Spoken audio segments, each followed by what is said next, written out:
Welcome to Realtor Talk with Steph and Kel. Hey guys, Hi, I'm Stefanie Campbell. and I'm Kelly Dugan. Whether you're buying, selling, or just curious on the ins and outs of the real estate world, you've come to the right place. What are we going to talk about on this podcast? Everything, duh. You name it, we cover it. Tune in weekly as we bring you insightful conversations with industry experts, success stories, horror stories, and definitely some laughs along the way.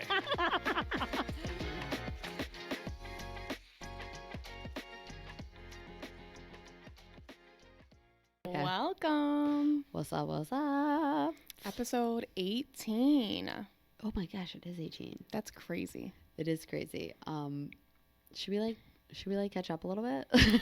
Yeah, let's catch up a little bit. What's going on with you? Well, I'm laughing because we just hung up on I just hung up on a phone call.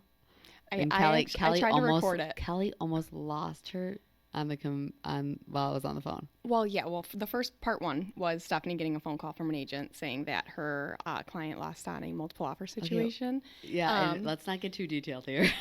I know, but it'll be farther out. Yeah. And so I was trying to record her just because one of my favorite things about you is sometimes how like theatrical you can be, just like that. And you kind of looked a little numb. So I'm worried about because we're literally like Teflon. I am. Yeah. A bomb could go off behind me and be like, there goes the bomb. Yeah. I feel like that lately too. But it was funny. I was trying to get it. And then I hear her on the phone with a client. It was a very exact reason why we. Yeah, like why we just the shit we have to deal with. Honestly, just the way that we're talked to sometimes, that everything usually 9 times out of 10 is so out of our control. We're just the delivery guy. We're the delivery guy for the bad news. Yeah. The delivery guy for everything. So we're the punching bag. It was on speakerphone and I was not appreciating at all. At all. Kelly had my back. Kelly, like if I ever get in a bar fight, I'm calling Kelly first because she was getting pissed. My thing about fighting, I never have, and nor will I ever be ever. Have you ever been in a physical fight? No. Like, have you ever gotten even in college, like not a real fight, but like someone getting like physical ever? Like no one ever. No. I've never been physical ever. I have slapped a guy before though. You have 1 or 2 times or 3 times. It's just something like I've always made a joke, like if someone wanted Meaning to like fight me, a stranger in a bar, not I mean like anyone. If anyone ever wanted No, to, I'm saying like the only time I've slapped is like a stranger in the bar that deserved it. touched me. Okay, they deserved it. But no, I would always say, like, if someone wanted to fight me, I'd be like, oh, no, can we talk?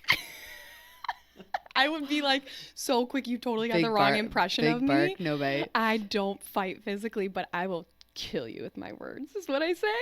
Oh my God, she's so funny. But the point is that we were just laughing about how our jobs are so interesting. Yeah, very, very. Yeah, Like I'm sure the abuse we take. Should I just say with the comment I made about how commission? Oh, that's why I it's mean, always probably. stood strong. Yeah, I mean, like. So Stefanie gets off the phone with this, client, and I was like, that was just so annoying. And she's like, well, that's why we get paid the big bucks, because we have to deal with people like that. And I'm like, it made me think, I'm like, you know what? Commission has been, since the 80s, they've been trying to take commissions out of real estate, and that's why it stands strong, because nobody will deal with the people that we deal with for making less than what we have. Yeah, I mean, like, well, Right? even just the emotional toll and roller coaster, that's why the fail rate is so freaking high. Mm-hmm. Like, literally, what is it?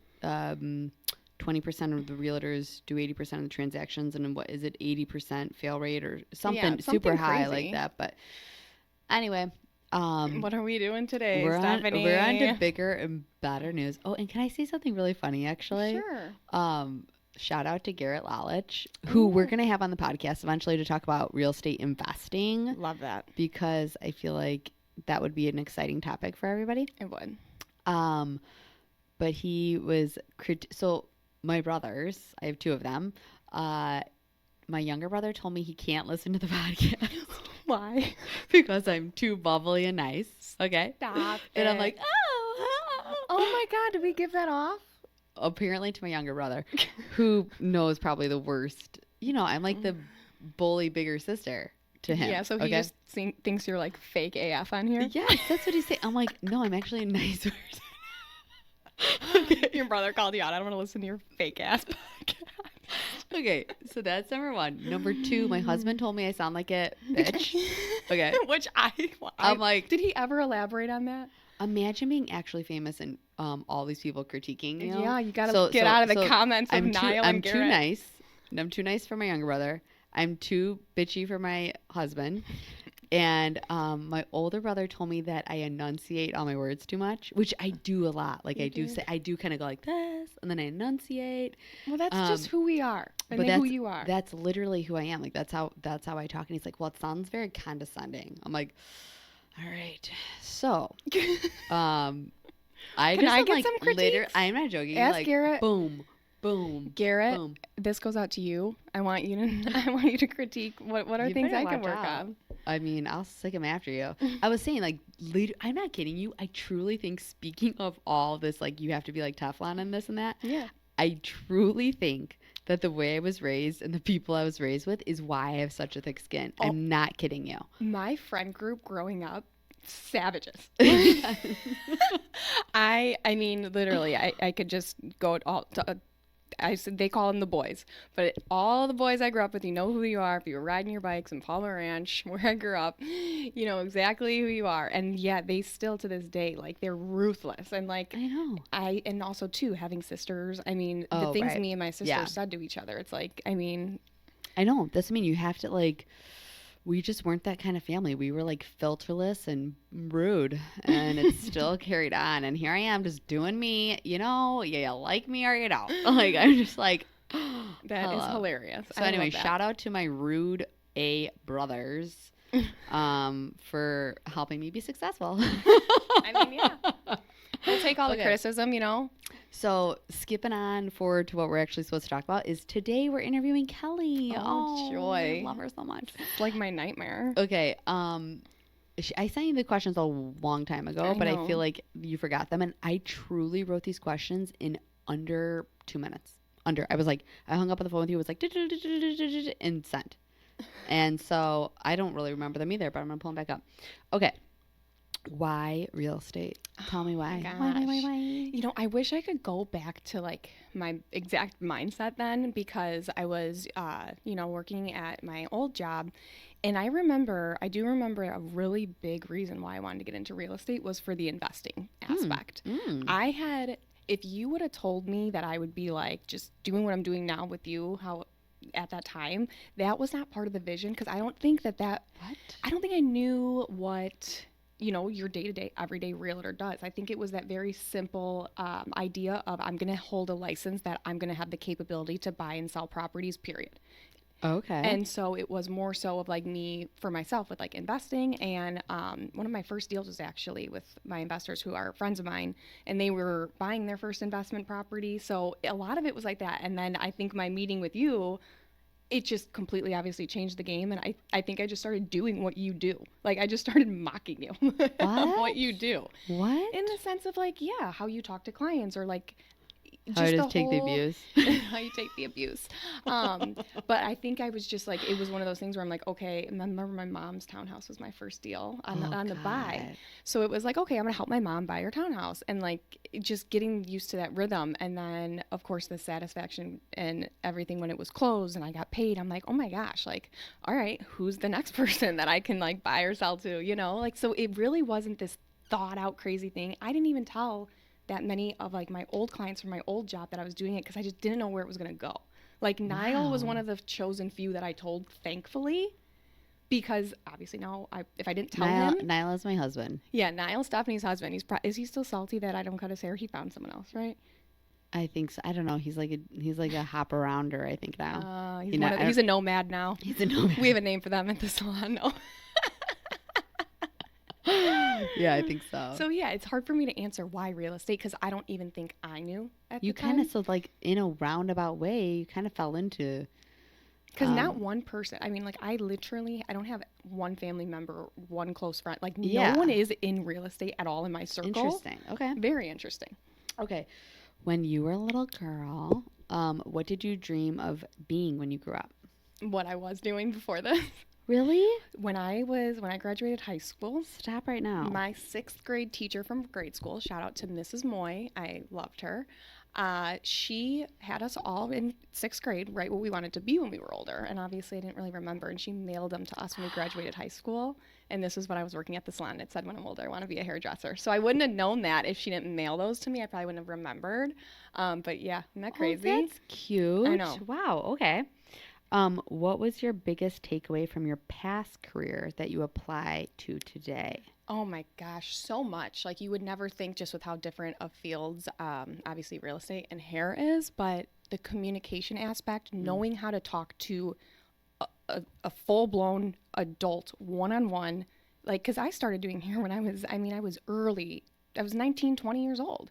So it taught me how to speak with people one-on-one, how to get people, like, the trusting relationship, because I had, like, clients where, I did hair for almost 10 years. So it was like I had some of their kids who I did their hair for their, like, communion. That's crazy. And then for and when did you start at the salon? What age? I started when I was 16. It was my first job ever. See, I applied crazy. I applied when I was 15, but I couldn't get hired till I was 16. So I remember, like, telling my manager, like, I'm only 15 right now, but I turned 16 in like 2 weeks. I just wanted a job so bad. That's the cutest thing ever. And then I bought my first car with my first, like, my down payment for my first car was $400 for my first check. I was just excited to work. My sisters always played sports, and I never found a sport. So when I turned 16, I was like, I just want to work.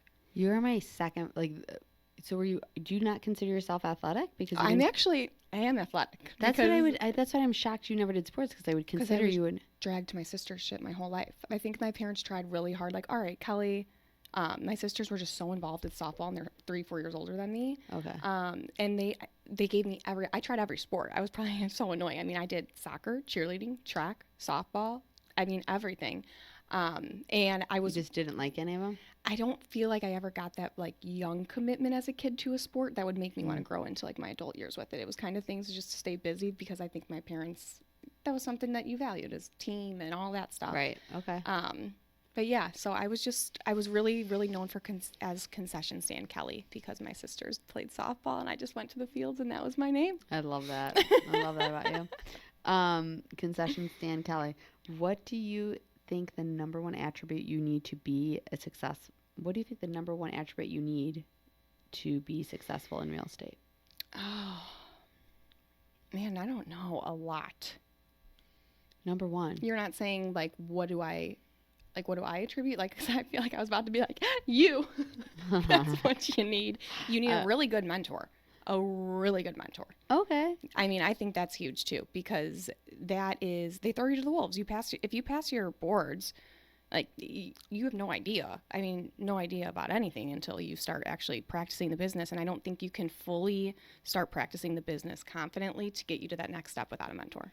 I agree. Because, like, I disagree. I could not imagine.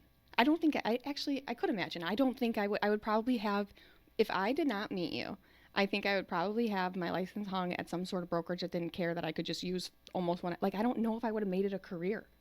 Oh, that's sad. I know. Not that. I don't know if you're happy about that or not. Well, I know, and I do tell Stefanie sometimes, there's a lot about real estate you didn't tell me in the beginning. And there's a few of them that might have ruined my life, but I'm too in it now. I know. I always joke, like, we're on the hamster wheel. We cannot get off now. We're on it. Yeah, I feel like I look up to in a way, because sometimes I'll just look at you like, you really don't ever turn it off. Whereas I feel like sometimes I do. There is a certain time of the night that I can't call Kelly. She knows I will not answer if it's. I'm just like, this bitch saw my call. She does not answer. I try to be very mindful too at the end of the night. Like, if, like, Corey and I are watching dinner, I'm watching a movie. I'm proud of you for doing that. I'm proud of you, but I'm just like, I laugh in my head because I, like, when she doesn't answer, I'm like, I visually imagine what she's doing, sitting there rotting. Yeah, and I'm like, she just, like, is probably like, tomorrow. Click. I am such a, if it's past, yes, 100% if it's past 8, I am such a tomorrow. I know, and I'm like 11:30 at night. Bitch, tell me what the Well, hell? and I'm wondering if that'll change when I have kids. I might love my nighttime work hours when I have kids. You know what, though? I was always this way. Like, in college, like, all my roommates would go to bed. I'd be like, okay, time to study. Like, I am like a night owl. It's just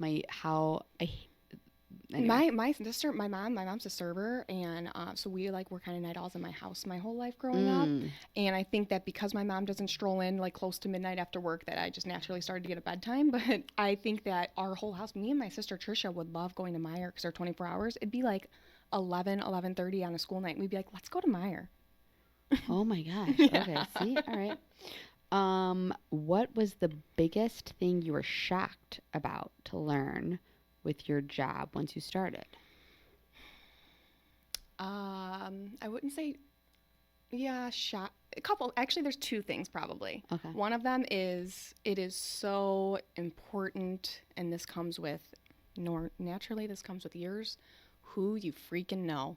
I did not know right? that. I did not know that, at all. Yeah, and I had an ex that used to say, it's not about what you know, it's about who you know. Like, and it's so it stayed like that's like from high school, and it Yeah. stayed with me for life. Because it's like, I mean, when I was a newer agent and like busting my ass to get like my clients' offers Wait, accepted. did I say that right? It's or- not about what you know, it's about who you Yeah, know. yeah, Okay. yeah. No, I've heard that before. But I just remember in the beginning, especially like just busting my ass for my clients, like multiple offers, and I just felt the blown offness. Like I felt being brushed off because like no one knew who I was, and I go out of my way to not do that to any like newer, younger agents that I get that vibe from, that I can tell. Because Oh, you mean in multiple offers? yeah, situations? anything, I guess, Yeah. or trying to get your offer accepted, or like, okay, if you find out a property's coming on the market and you have the in because you know the listing agent, like this entire thing of real estate, in my opinion, is it really is heavy on who you know in the business. Mm-hmm. And then the second thing that I wouldn't say shocked, but I didn't realize to this extent, and that I hate, is the collision of who you are as a person with you as a realtor. Because like you just are one now. Like you don't. Oh, That is one thing for me. that is so true. You Like, are that is- who you are. that is your identity. 100%. You have nothing else. Yes. Kelly, Whereas, yeah. realtor, and like you can't shut your brain off real estate. Like there's no vacation. There's Yes. not like I am a walking billboard. Like if you're an orthodontist, and then you get out of your scrubs and you go home and you put on jeans or whatever, and then you go out. Like I just feel like as a realtor, you just sometimes in that part, it does like gets me where it's like, oh my gosh, it's just like I'm just always Kelly Dugan realtor. That's it. Yeah, You know? I know. That's true. Okay, that's a really fun. I like that one. Describe both your dream and nightmare client to me. Fiction, lol. That's what I wrote in my email. My dream client is hands down somebody who trusts me, but also like cares to be educated as well. That's like the best way I could put it, is they Okay. trust me. And that's why I think in the beginning I used to love working with buyers so much, because buyers always love you more than sellers do until the sale closes. I feel you just hit that like You're relationship so with true. the Yeah, I buyers. mean, you're so right. Yeah. But yeah, I would say my dream client would just be truly someone who just trusts me and So cares to get involved. Is your nightmare client someone that doesn't trust you? No, my nightmare client is somebody, honestly, like kind of going back to our last podcast when we were talking about vibe killers. Oh. It's somebody like that. Like there's just, anytime you turn around, like you can give them a positive, but then they're going to come back with a negative. Or, and I don't want to say worriers, because I don't mind worriers, because I can be a warrior and I know how to talk that down. I think people who try to act like they know more than me, and there's times too where I'll talk to a client and they might know something I don't know, but there's also times that I'm very confident in what I'm saying and they don't want to believe it, and that drives me nuts. Yeah, I guess resistance would be like my nightmare client. Like if you're, or like making it feel like they're doing me a favor, that's a big pet peeve of mine.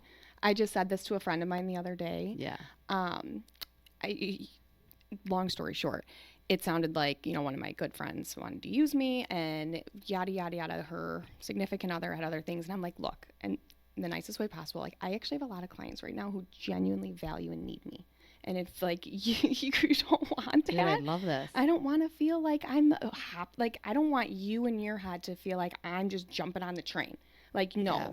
And I even said, I'm like, honestly, go try to, because I just know their whole I situation. can't wait to hear this story later. Yeah, Okay. and I'm just like, go on and try to do this free balling in the market without a buyer's agent right now, because what you like is like this smidge of inventory right now, because I know exactly what you like. Go on. Yeah. I know. It's like dating. You don't want to date somebody that doesn't want to date you. Yeah, like that. So I would say that's my nightmare client, is someone No. who makes me feel like they don't even want to work with me. Like, bye. No. Yeah. Give a little Dugan history. Where did you grow up? What path led you to where you are today? I mean, we kind of covered a little bit of that, but I want to hear more. So I was born in Chicago Heights. My whole family's out there. Heights, what's up? I went to Marian Catholic in Chicago Heights, so Spartan over here. That's where I would have went. We were just kindred spirits. So I was born in Chicago Heights. We moved out of there when I was in first grade. And then we moved to New Lenox. I grew up in Palmer Ranch. I went to Nelson Ridge, Nelson Prairie, and then to Liberty, and then to Lincoln Way West. I loved growing up in New Lenox. I loved my childhood. I feel like that, honestly, I just actually drove. My sister lives in the same neighborhood that we grew up in. And I always drive. Did I not know that? In Palmer Ranch? I don't know if I knew that. No, and so I always drive past my old house whenever I go to her house, and it's so funny. And me and one of the kids that I grew up with were just talking about this the other day. I was like, it was so weird seeing kids on their bikes because I didn't know them. Like, I know that sounds silly, really funny, but like and even still, it's so funny to see like all the neighbors' houses, like they're now my age, so that's always surreal too. It's like, wow, we're getting there. But yeah, so I lived in New Lenox, and then I moved straight from my mom's house with Corey, and so that's where I'm at now. Oh my gosh, okay. And that was like Shout right out around Corey. And that was right around when I got licensed because my mom sold our childhood house while I was going through school. So that stinks. It stinks, but it's kind of funny looking back. The agent that she picked was her friend's husband from work, and like I don't know if she didn't choose him because he was a discount agent, but like looking back at our MLS, I should show you. You'd be embarrassed by my bedroom at the old photos from my house. But yeah, so that's my history. Okay. Interesting. What's your 10-year plan? Oh my God, Stephanie, I don't even know what I'm eating for dinner. I like this one. Let's dream. All right, fine. My 10-year plan is to, I want to own. I hope get married is in there. I'm the worst bride to be ever. No, we think we're going to do next year Tennessee. That's kind of the plan for right now. Okay. But in 10 years, I would love to be somewhere, centrally located, somewhere within like Lincoln Way, but on like a acreage for Corey, like at least like 5 acres. And I want to be in either a ranch, and I want to have some kids running around the yard, and I want to be the most known real estate in that area. Oh my God, I want to high five you if it wouldn't make our things like really loud. Boom. Yeah. So that's my 10-year plan. Okay, it's pretty I basic. I don't ask for much in life, It takes little to please me. When you're not working, what are your 3 favorite things to do? Oh my gosh, you're like outing how boring I can be. She is kind of boring, but that's okay. Stephanie is so much more like fun and social and outgoing than me. On the weekends. Yeah. I sound like a loser. That's all right. I love to bake. I knew that was on there. I was like, baking. I love to bake. What do you like to bake? Really anything. What did I make in the past couple? I made chocolate sourdough again yesterday. I know I've made that for you before. Yeah, that was really good. She's got like her starter and that whole thing. I never got into the sourdough world yet. Yeah, sourdough's cool, but like I would just say my normal baking. I love to make cookies, and I make. I've been on a lemon blueberry loaf kick lately. I've made that like 3 times. I keep hearing about this lemon blueberry loaf. I make banana bread like once a week because I always have bananas. And do you cook dinner frequently for Corey or no? Yeah, I cook dinner at least like 3-4 times a week. Yeah. Okay, that's awesome. And then leftovers on the other night. Killing it as a wife and realtor. It's so funny because he is so like. I mean, I could put frozen pizzas in there and he wouldn't complain. I always tell him because he's always like, "You put too much pressure on yourself cooking." I'm like, it's honestly, I care about being healthy. Like, you just get the benefits because we live together. This is what I tell Niall. Like, I'm like, you just care about eating dinner, so you have to cook. Although we have kids, so it's important now. But. Well, right. And so, like, I went on vacation last weekend, and then when we got home, and we ordered a pizza, and then that Monday, I didn't go grocery shopping. I had to go to the store and get ingredients because I'm like, I need a home-cooked meal. Like, I love that. I need a home-cooked meal. So that it's honestly for me when it comes to that. So baking, cooking. I actually don't really care to cook. I like to bake. Okay, baking. I love to garden and plant. I was doing all my plants. I knew this was gonna come too. Gardening. She's got planters that are like darling. You guys, she's an old school Susie homemaker. Okay. And then, okay, if we're talking fun stuff, I would say concerts are my thing for fun. Okay. I'm going to a I mean, concert. she's a fun time. Don't let her fool you. Oh, I'm a fun time. It's just hard to get me there. Once you wind her up. once you like help me come to grips with I'm gonna be hungover tomorrow, it is like a dog off a leash. Yeah. I'm the same way though. I am not a going all out type person. That's my husband. Yeah, no. He's the easy one to wind up. I am like, it takes me a long time, but it's not worth the day. Like, and I honestly, 2-3 days sometimes I'm not even hungover, but just being tired. And like our job is so demanding, and every single day I wake up at 6 a.m. and I have emails and texts to respond to, and the thought of doing that hungover, I would be the biggest bitch. My 20s sucked because like when I was living downtown, the amount of times I had to drive like clients around like hungover like crazy was terrible. Oh my gosh. It was just and not I felt a fun like time. I got into real estate right when my crazy days were ending and my granny era was setting in. So prime time for you. Yeah. Okay. What is your biggest fear in life? I feel like this could change. Like, what is it right now? Lately, and I think it's because I've been busy with work, my biggest fear in life is being like, man, I should have spent more time with some people. Oh my God. But I'm telling you that it's a different fear every month. In the fall when I'm slow, my biggest fear in life will probably be being poor. Okay. It changes. But right now I've been really in that. Though. In that. I've been I know. in that. I feel like so many people try to literally tell me, your kids grow up so fast. Your kids like people like almost aggressively telling me that. I'm like, I get it. Stop making me feel bad. Yeah, my thing is just like I think my biggest fear is to look back and feel like I could have been more present. I always want to feel like I'm at least present. Not that I'm not superwoman. I can't do everything, but at least make what I'm doing in that moment good. Okay, what makes you such a rock star in your job? Oh my God, I don't know. I don't like answering these things like about me. Okay, well, should I answer them? Yeah, go for it. Okay.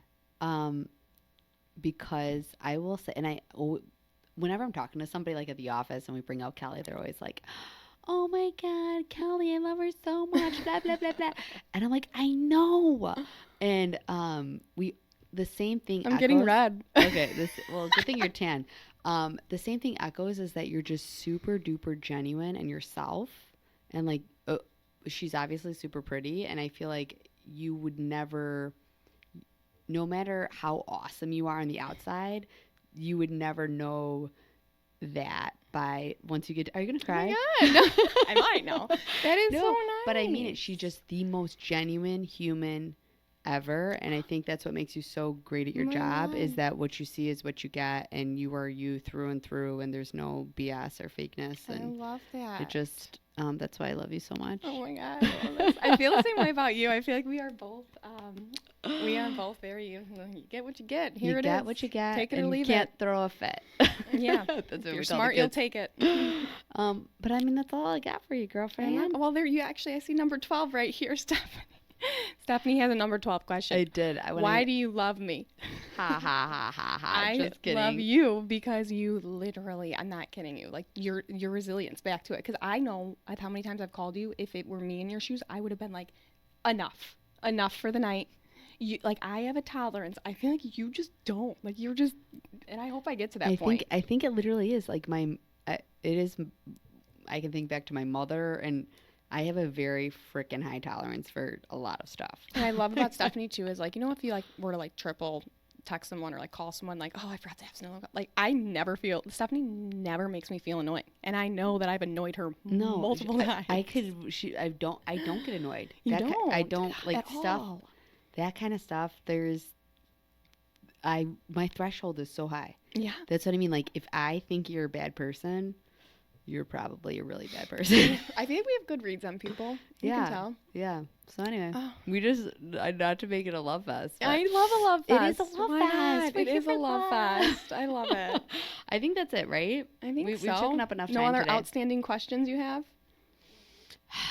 No, guys. That's it. All right. That's all she wrote. Number 8, is this 18? 18, yeah. 18. That's a wrap. Bye. Bye.